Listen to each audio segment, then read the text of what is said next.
राधे राधे सभी को। कृष्ण जन्माष्टमी के सभी को बहुत बहुत बधाई हो। भाद्रपद की कृष्ण पक्ष की अष्टमी को जन्माष्टमी मनाई जाती है।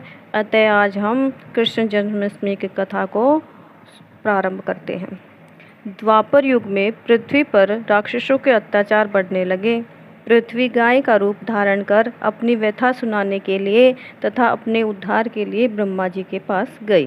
ब्रह्मा जी सब देवताओं को साथ लेकर पृथ्वी को विष्णु के पास क्षीर सागर ले गए। उस समय भगवान विष्णु अनंत शैया पर शयन कर रहे थे। स्तुति करने पर भगवान की निद्रा भंग हो गई। भगवान ने ब्रह्मा एवं सब देवताओं को देखकर उनके आने का कारण पूछा तो पृथ्वी बोली, भगवान मैं पाप के बोझ से दबी जा रही हूँ, मेरा उद्धार कीजिए। यह सुनकर विष्णु बोले, मैं ब्रजमंडल में वसुदेव की पत्नी देवकी के गर्भ से जन्म लूँगा। तुम सब देवतागण ब्रज भूमि में जाकर यादव वंश में अपना शरीर धारण करो। इतना कहकर भगवान अंतर्ध्यान हो गए। इसके पश्चात देवता ब्रजमंडल में आकर यदुकुल में नंद यशोदा तथा गोप गोपियों के रूप में पैदा हुए। द्वापर युग के अंत में मथुरा में उग्रसेन राजा राज्य करते थे। उग्रसेन के पुत्र का नाम कंस था। कंस ने उग्रसेन को बलपूर्वक सिंहासन से उतारकर जेल में डाल दिया और स्वयं राजा बन गया। कंस की बहन देवकी का विवाह वासुदेव के साथ निश्चित हो गया। जब कंस देवकी को विदा करने के लिए रथ के साथ जा रहा था तो आकाशवाणी हुई कि हे कंस, जिस देवकी को तू बड़े प्रेम से विदा कर रहा है उसका 8वां पुत्र तेरा संहार करेगा। आकाशवाणी की बात सुनकर कंस क्रोध से भरकर देवकी को मारने को तैयार हो गया। उसने सोचा न देवकी होगी न उसका कोई पुत्र होगा। वासुदेव जी ने कंस को समझाया कि तुम्हें देवकी से तो कोई भय नहीं है, देवकी की 8वीं संतान से तुम्हें भय है, इसलिए मैं इसकी 8वीं संतान को तुम्हें सौंप दूंगा। तुम्हारी समझ में जो आए उसके साथ वैसा ही व्यवहार करना। कंस ने वासुदेव जी की बात स्वीकार कर ली और वासुदेव और देवकी को कारागार में बंद कर दिया।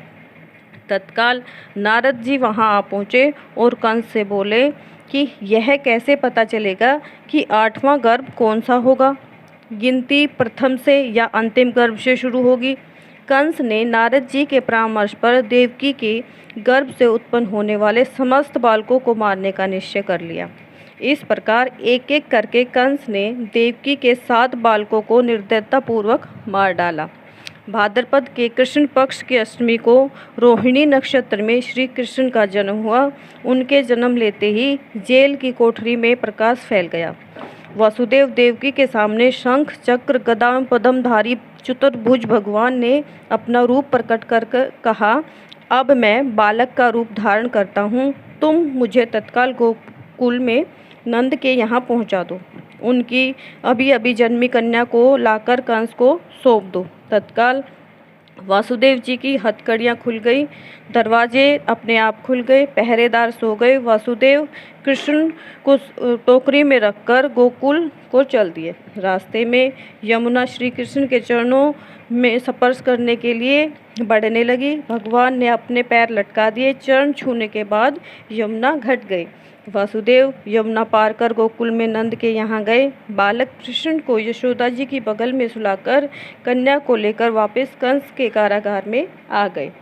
जेल के दरवाजे पूर्ववत बंद हो गए। वासुदेव जी के हाथों में हथकड़ियाँ पड़ गई। पहरेदार जाग गए। कन्या के रोने पर कंस को खबर दी गई। कंस ने कारागार में आकर कन्या को लेकर पत्थर पर पटक कर मारना चाहा, परंतु वह कंस के हाथ से छूटकर आकाश में उड़ गई और देवी का रूप धारण कर बोली, हे कंस, मुझे मारने से क्या लाभ है? तेरा शत्रु तो गोकुल में पहुंच चुका है। यह दृश्य देखकर कंस हतप्रभ और व्याकुल हो गया। कंस ने श्री कृष्ण को मारने के लिए अनेक दैत्य भेजे। श्री कृष्ण ने अपने अलौकिक माया से सारे दैत्यों को मार डाला। बड़े होने पर कंस को मारकर उग्रसेन को राजगद्दी पर बिठाया। श्री कृष्ण की जन्म तिथि को तभी से सारे देश में बड़े हर्ष उल्लास के साथ मनाया जाता है। राधे राधे। कथा समाप्त हुई।